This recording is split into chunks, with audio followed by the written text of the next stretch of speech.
बोलो श्री सत्य सनातन धर्म की जय। जय जय श्री राधे।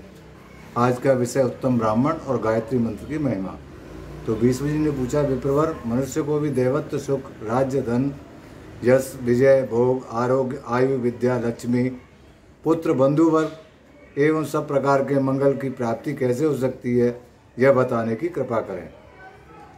तो पुरज जी ने कहा, राजन, इस पृथ्वी पर ब्राह्मण सदा ही विद्या आदि गुणों से युक्त और श्री संपन्न होता है। तीनों लोकों और प्रत्येक में ब्राह्मण देवता नित्य पवित्र माने गए हैं। ब्राह्मण देवताओं का भी देवता है। संसार में उसके समान दूसरा कोई नहीं है। वह साक्षात धर्म की मूर्ति है और इस पृथ्वी पर सबको मोक्ष प्रदान करने वाला है। ब्राह्मण सब लोगों का गुरु, पूज्य और तीर्थ स्वरूप मनुष्य है। ब्रह्मा जी ने उसे सब देवताओं का आश्रय बनाया है। पूर्व काल में नारद जी ने इसी विषय को ब्रह्मा जी से इस प्रकार पूछा था, ब्राह्मण किसकी पूजा करने पर भगवान श्रीपति प्रसन्न होते हैं? तो ब्रह्मा जी ने बोला, जिस पर ब्राह्मण प्रसन्न होते हैं उस पर भगवान श्री विष्णु भी प्रसन्न हो जाते हैं। अतः ब्राह्मण की सेवा करने वाला मनुष्य परम ब्रह्म परमात्मा के प्राप्त होता है। ब्राह्मण के शरीर में सदा ही श्री विष्णु का निवास है, जो दान, मान और सेवा आदि के द्वारा प्रतिदिन ब्राह्मणों की पूजा करता है। उसके द्वारा मानव शास्त्रीय विधि के अनुसार उत्तम दक्षिणा से युक्त 100 यज्ञों का अनुष्ठान हो जाता है। जिसके घर पर आया हुआ विद्वान ब्राह्मण निराश नहीं लौटता, उसके संपूर्ण पापों का नाश हो जाता है तथा वह अच्छे स्वर्ग को प्राप्त होता है। पवित्र देश काल में सुपात्र ब्राह्मण को जो धन दान दिया जाता है उसे अच्छे जानना चाहिए। वह जन्म जन्मांतरों तक भी फल देता रहता है। ब्राह्मणों की पूजा करने वाला मनुष्य कभी दरिद्र, दुखी और रोगी नहीं होता। जिस घर के आंगन में ब्राह्मणों की चरण धूलि पड़ने को पवित्र एवं शुद्ध होते रहते हैं, वे पुण्य क्षेत्र के समान है। उन्हें यज्ञ कर्म के लिए श्रेष्ठ माना गया है। भीष्म पूर्व काल में ब्रह्मा जी के मुख से पहले ब्राह्मणों का प्रादुर्भाव हुआ, फिर उसी मुख से जगत की सृष्टि और पालन के हेतु भूत भेद प्रकट हुए। अतः विधाता ने समस्त लोगों के पूजा ग्रहण करने के लिए और समस्त यज्ञों के अनुष्ठान के लिए ब्राह्मण के ही मुख में वेदों को समर्पित किया।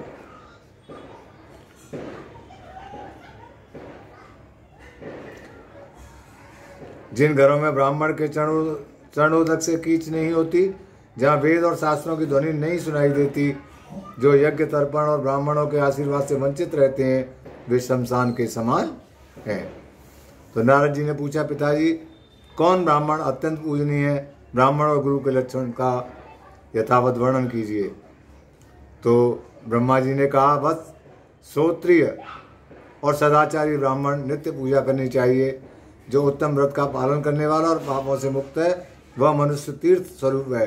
उत्तम श्रोत्रिय कुल में उत्पन्न होकर भी जो वैदिक कर्मों का अनुष्ठान नहीं करता, वह पूजित नहीं होता। तथा असत क्षेत्र मातृ कुल में जन्म लेकर भी जो वेदानुकूल कर्म करता है, वह पूजा के योग्य है। जैसे महर्षि वेदव्यास और ऋष्यशृंग। विश्वामित्र यद्यपि क्षत्रिय कुल में उत्पन्न है, तथापि अपने सत्कर्मों के कारण वो मेरे समान है। इसलिए बेटा, तुम पृथ्वी के तीर्थ स्वरूप श्रोत्रिय आदि ब्राह्मणों के लक्षण सुनो। इनके सुनने से सब पापों का नाश होता है। ब्राह्मण के बालक को जन्म से ब्राह्मण समझना चाहिए। संस्कारों से उसकी द्विज संज्ञा होती है तथा विद्या पढ़ने से वह विप्र नाम धारण करता है। इस प्रकार जन्म, संस्कार और विद्या, इन तीनों से युक्त होना श्रोत्रिय का लक्षण है। जो विद्या, मंत्र तथा वेदों से शुद्ध होकर तीर्थ स्नान आदि के कारण और भी पवित्र हो गया है, वह ब्राह्मण परम पूजनीय माना गया है। जो सदा भगवान श्री नारायण में भक्ति रखता है, जिसका अंतःकरण शुद्ध है, जिसने अपनी इंद्रियों और क्रोध को जीत लिया है, जो सब लोगों के प्रति समान भाव रखता है, जिसके हृदय में गुरु देवता और अतिथि के प्रति भक्ति है, जो पिता माता की सेवा में लगा रहता है, जिसका मन पराई में कभी सुख का अनुभव नहीं करता, जो सदा पुराणों की कथा कहता और धार्मिक उपाख्यानों का प्रसार करता है, उस ब्राह्मण के दर्शन से प्रतिदिन अश्वमेघ आदि यज्ञों का फल प्राप्त होता है। तो नारद जी ने पूछा, पिताजी, गायत्री का क्या लक्षण है? उसके प्रत्येक अक्षर में कौन सा गुण है तथा उसकी कुच्छी, चरण और गोत्र का क्या निर्णय है? इस बात को स्पष्ट रूप से बताइए। ब्रह्मा जी बोले, बस गायत्री मंत्र का छंद, गायत्री और देवता सविता निश्चित किए गए हैं। गायत्री देवी का वर्ण शुक्ल, मुख अग्नि और ऋषि विश्वामित्र है। ब्रह्मा जी उनके मस्तक स्थानीय हैं। उनकी शिक्षा रुद्र और हृदय श्री विष्णु है। उनका उपनयन कर्म में विनियोग होता है।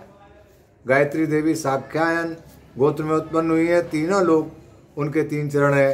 पृथ्वी उनके उदर में स्थित है। पैर से लेकर मस्तक तक शरीर के 24 स्थानों में गायत्री के 24 अक्षरों का न्यास करके द्विज ब्रह्मलोक को प्राप्त होता है तथा प्रत्येक अक्षर के देवता का ज्ञान प्राप्त करने से विष्णु का सायुज्य मिलता है। अब मैं गायत्री का दूसरा निश्चिंत लक्षण बतलाता हूँ। वह 18 अक्षरों का यजुर् मंत्र है। अग्नि शब्द से इसका आरंभ होता है और स्वाहा के हकार पर उसकी समाप्ति। जल में खड़ा होकर इस मंत्र का 100 बार जप करना चाहिए। इससे करोड़ों पातक और उपपातक नष्ट हो जाते हैं तथा जप करने वाले पुरुष ब्रह्म हत्या आदि पापों से मुक्त होकर मेरे लोक को प्राप्त होते हैं। वह मंत्र इस प्रकार है। ओम अग्ने वार्कंसु यजुर्वेदेन जुष्टा सोमम पिब स्वाहा। इस प्रकार विष्णु मंत्र, माहेश्वर महामंत्र, देवी मंत्र, सूर्य मंत्र, गणेश मंत्र तथा अन्य देवताओं के मंत्रों का जप करने से भी मनुष्य पाप रहित होकर उत्तम गति पाता है। जिस किसी कुल में उत्पन्न हुआ ब्राह्मण भी यदि जप परायण हो तो वह साक्षात परम ब्रह्म है, ब्रह्म स्वरूप है। उसका यत्न पूर्वक पूजन करना चाहिए। ऐसे ब्राह्मण को प्रत्येक पर्व पर विधि पूर्वक दान देना चाहिए।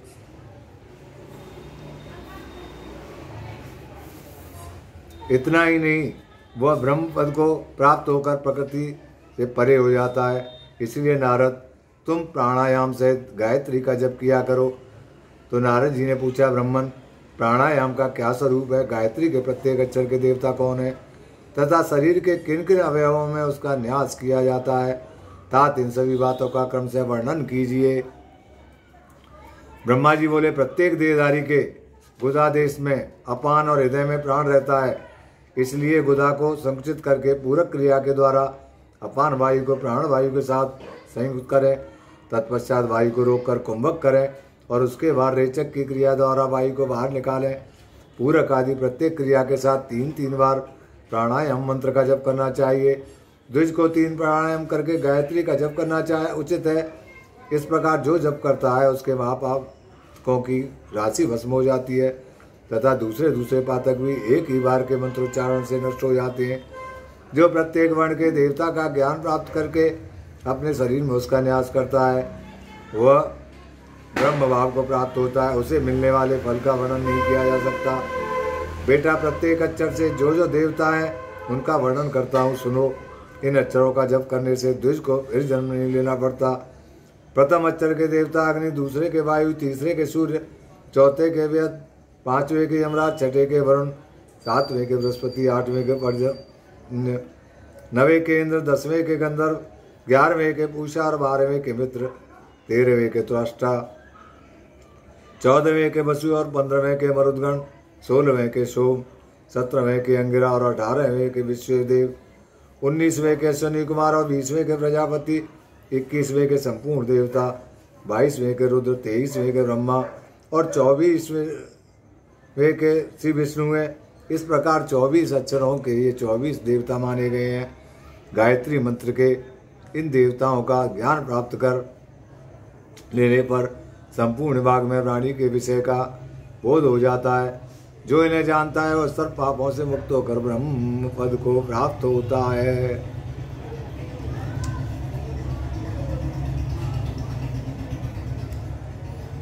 तो विज्ञ पुरुष को चाहिए कि अपने शरीर के पैर से लेकर सिर तक 24 स्थानों में पहले गायत्री के अक्षरों का न्यास करे।